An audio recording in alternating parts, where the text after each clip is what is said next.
கிட்டத்தட்ட 8 வருஷத்துல இந்திரா காந்தி அவர்கள் தலைமையில இந்தியா தன்னோட ஃபர்ஸ்ட் நியூக்ளியர் டெஸ்ட்டை 1974ல போக்ரான்ல டெஸ்ட் பண்றாங்க. ஆனா இந்த நியூக்ளியர் பவர் மிச்ச நாடுகளோட கம்பேர் பண்ணும்போது அந்த அளவுக்கு பெரிய நியூக்ளியர் பவர் கிடையாது. இது ஒரு ஸ்டார்டிங் ஸ்டேஜ்னு வச்சுக்கலாம். இதுக்கு இடையில ஆட்சிகள் மாறுது. திரும்பவும் இந்திரா காந்தி பவருக்கு வராங்க. 1984 இந்திரா காந்தி கொல்லப்படுறாங்க, அசாசினேட் பண்ணப்படுறாங்க. இதுக்கப்புறம் நியூக்ளியர் ரிசர்ச் எந்த அளவுக்கு நடந்திருக்குன்னு உங்களுக்கே கெஸ் பண்ண முடியும். இதுக்கப்புறம் திரும்ப ஆட்சிகள் மாறுது. ராஜீவ் காந்தி பவருக்கு வராரு, அவரும் அசாசினேட் பண்ணப்படுறாரு. இதுல என்ன ஒரு கோஇன்சிடென்ட்ஸ்னா, இறந்தவங்க கொல்லப்பட்டவங்க எல்லாருமே வெஸ்டர்ன் கண்ட்ரீஸ்க்கு எதிராக இருக்காங்க.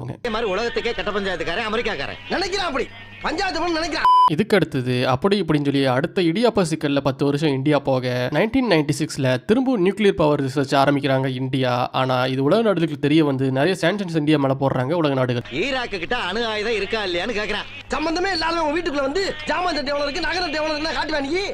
அப்போ பிரைம் மினிஸ்டர் அந்த வாஜ்பாயும் மெஜாரிட்டி ப்ரூவ் பண்ண முடியாதனால 13 நாளில் ஆட்சி கலைக்கப்படுது. திரும்பவும் எலெக்ஷன் வருது. அடுத்த 2 வருஷம் கழிச்சு திரும்பவும் வாஜ்பாய் 1998 இப்போ பிரைம் மினிஸ்டர் ஆகிறாரு. இங்கே தான் நம்ம ஹீரோ வராரு. அப்துல் கலாம் அவர்களுக்கு வாஜ்பாய் கிரீன் சிக்னல் காமிக்க நியூக்ளியர் பவர் ரிசர்ச்ல அவர் வேலையை ஆரம்பிக்கிறாரு அப்துல் கலாம். எந்த அளவுக்கு இதில் அப்துல் கலாம் கஷ்டப்பட்டு இந்த ரிசர்ச்சை முடிச்சாருன்னா, அமெரிக்காவோட சேட்டலைட்ஸ் எப்போ நம்மள வேவு பார்க்க இந்தியா கிட்ட வருது, இந்தியாவை எப்போ தாண்டி போகுதுன்னு டைமை நோட் பண்ணியிருக்காங்க. நைட்டு கொஞ்ச நேரம் தான் கேப் கிடைச்சிருக்குது. அந்த கேப்ல தான் அந்த ரிசர்ச்சே பண்ண ஆரம்பிச்சிருக்காங்க. அந்த ரிசர்ச்சில் வேலை பார்த்து எல்லா சயின்டிஸ்டும் மிலிட்டரி டெஸ்ட் தான் போட்டிருக்காங்க. ஏன்னா அது ஒரு மிலிட்டரி கேம்பாக காமிச்சிக்கணுங்கிறக்காக.